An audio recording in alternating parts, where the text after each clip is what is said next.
Hysterectomy करण्याच्या पूर्वी अनेकांना असे गैरसमज असतात की बाबा ह्यासाठी खूप महागड्या तपासण्या करायला लागतात. तर आपण त्या तपासण्यांचं वर्गीकरण दोन पद्धतीने करूया. एक म्हणजे गायनॅक तपासण्या आणि दुसरं एक फिटनेससाठी म्हणजे भूल आणि ऑपरेशन यांच्या फिटनेससाठी करायच्या तपासण्या. गायनॅक तपासणीमध्ये आपण जननेंद्रियांची तपासणी, युट्रसची तपासणी करतो. त्याच्यामध्ये आम्ही परस्पेक्युलम किंवा पीव्ही एक्झामिनेशन करतो, ज्याच्यामध्ये गर्भाशयात तोंड प्रत्यक्ष आपण बघतो.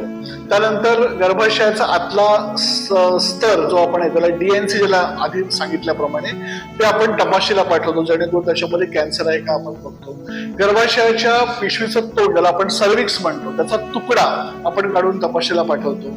पॅप्समिअर मगाशी म्हटलं त्याप्रमाणे त्यातला स्राव आपण स्लाइडवर घेऊन ते तपासणीला पाठवतो. त्याच्यानंतर सोनोग्राफी ही आवश्यक असते. सोनोग्राफीत आपल्याला कळतं की एक्झॅक्टली हे जे ब्लिडिंग होत आहे, हा जो काही रक्तस्राव होतोय तो हार्मोनल कारणामुळे होतो आहे का त्याच्यामध्ये कुठली काही गाठ आहे, त्याच्यामध्ये कुठला पडदा आहे, एखाद्या त्याच्यामध्ये लिजन आहे किंवा कॅन्सर सारखी काही ग्रोथ आहे. तर हे बघण्यासाठी आपल्याला सोनोग्राफी आवश्यक असते.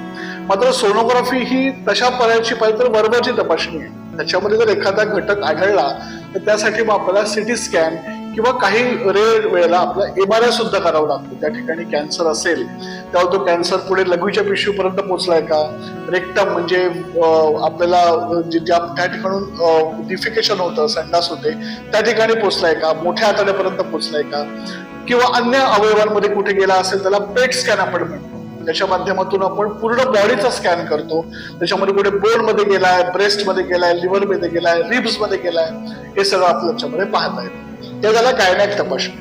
आणि मग कोणतंही ऑपरेशन आपल्याला करायचं असेल तर पेशंट भुलीसाठी फिट आहे की नाही, अनेस्थेशिया द्यायला लागतो ऑपरेशनसाठी. त्यासाठी फिट आहे की नाही बघण्यासाठी आपण छातीचा एक्सरे काढतो, एक ECG करतो. त्याच्यामध्ये आपल्याला हृदयाची मुवमेंट कळते, हृदयाचा फिटनेस कळतो.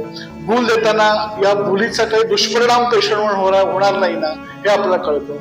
त्याच्यानंतर आपण मग त्याच्यामध्ये समजा काही चेंजेस असतील तर आपण कार्डिओलॉजिस्ट दाखवून घेतो, त्याचा कार्डियाक फिटनेस घेतो, 2D एको करावा लागतो. आणि मग बाकीच्या रक्तलघवीच्या तपासण्या, याच्यामध्ये लिव्हर, किडनी, हिमोग्राम, ब्लिडिंग होण्याची टेंडन्सी, BTCT आणि काही WHO रेकमेंडेड तपासण्या म्हणजे HIV, VDRL ज्याला आपण सिफिलिस गनोरिया सारखे डिसीज म्हणतो आणि हिपॅटायटिस, या सगळ्या आपण रेकमेंडेड तपासण्या करून घेतो.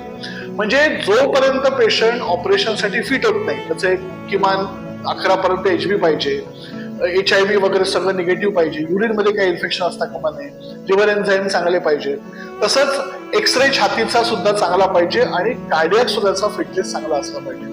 हे सगळं बघूनच आपण करतो. कारण आपल्याला माहिती आहे कधी कधी अशा घटना ऐकायला येतात कानावर, याच्यामध्ये ऑपरेशन करताना काही गुंतागुंत झाली आणि मग पेशंटला भुलीचा काही ओव्हरडोस झाला, दुष्परिणाम झाला.